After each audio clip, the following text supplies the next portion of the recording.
Good morning বন্ধুরা, আজকে আবার চলে এসেছি নতুন একটা ভিডিও নিয়ে।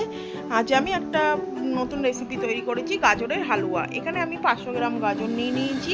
একটু কড়াইতে একটু তেল, একটু ঘি দিয়ে দিয়েছি, একটু সাদা তেল আর একটু ঘি দিয়েছি। এবার গাজরটাকে গ্রেট করে নিয়েছিলাম, ভালোভাবে পরিষ্কার করে ধুয়ে আমি এবার কড়াইতে দিয়ে দিয়েছি। ভালোভাবে ঘিয়ের সাথে আর তেলের সাথে গাজরটাকে ভালোভাবে আমি নাড়াচাড়া করে দিয়েছি।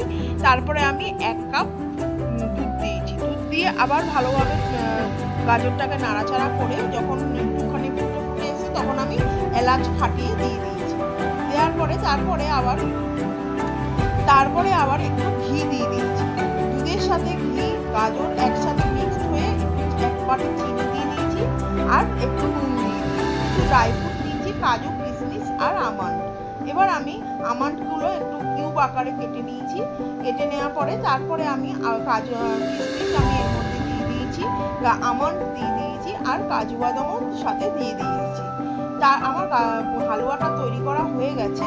যদি আমার রেসিপিটি আপনাদের ভালো লেগে থাকে তাহলে লাইক করবেন, কমেন্ট করবেন এবং শেয়ার করবেন। কমেন্ট করে জানাবেন যে আমার রেসিপিটি আপনাদের কেমন লেগেছে। আজকে এই পর্যন্তই, কালকে আবার আসবো।